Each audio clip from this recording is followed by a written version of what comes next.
क्या आप भी केदारनाथ जाने का सपना देख रहे हो तो इस वीडियो का एंड तक जरूर देखना, पूरा गाइड है हर एक डिटेल के साथ।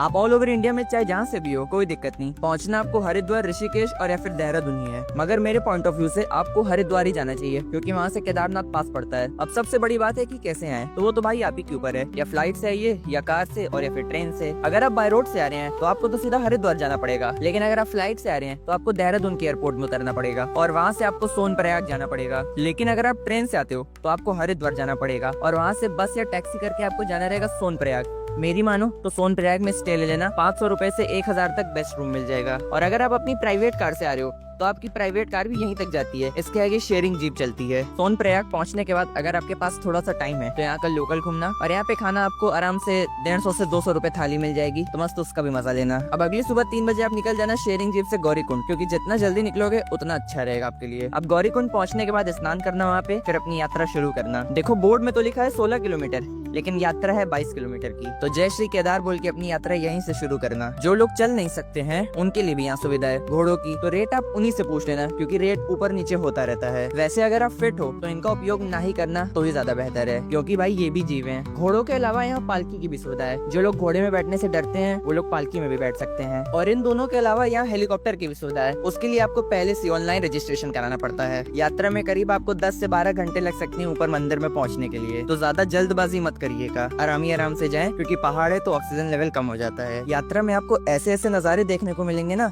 कि भाई मजा आ जाता है। यात्रा का आनंद लेते हुए चलिए। अगर आप यहाँ तक देख रहे हैं वीडियो को तो चैनल को सब्सक्राइब और वीडियो को लाइक करिएगा। तो लगभग 10-12 घंटे यात्रा करने के बाद आप पहुँच जाएंगे केदारनाथ धाम पे। वहाँ पे टेंट ले लीजिएगा या कोई प्राइवेट रूम ले लीजिएगा। अगर आप ग्रुप से हैं तो मेरी मानिए आप रूम लीजिएगा, क्योंकि रूम आपको मिल जाएगा 2 से 2500 तक और वो आपका बढ़ जाएगा। लेकिन अगर आप अकेले हैं और कम पैसों में ट्रैवल करना चाहते हैं तो आप टेंट ही लीजिएगा, उसमें आपका 200 से 500 के बीच खर्चा आएगा। चाहे टेंट लीजिएगा चाहे रूम, इस बात का ध्यान जरूर रखिएगा कि वो मंदिर के पास हो। अगर आप पहले से रूम के लिए ऑनलाइन रजिस्ट्रेशन करा के आ रहे हैं तो ज्यादा अच्छा होगा। अब भाई इतने किलोमीटर पैदल चले हैं तो भूख तो लगेगी, तो खाना भी आपको मिल जाएगा। 200 से 250 रुपए की थाली रहेगी, तो मस्त उसको खाना। अब शाम की आरती तो मिस मत करना, बाबा केदारनाथ की बहुत ही भव्य आरती होती है। अब अगले दिन सुबह स्नान करके निकल जाना बाबा केदारनाथ के दर्शन के लिए, जिसके लिए लंबी लाइन लगती है। लेकिन अगर आप सितंबर या फिर उसके बाद आते हो तो लाइन कम ही देखने को मिलती है। तो बाबा केदारनाथ के दर्शन करने के बाद आप भीमशिला के दर्शन करना। ये वही शिला है जो 2013 में आपदा आई थी, तो मंदिर को इसी शिला ने बचाया था।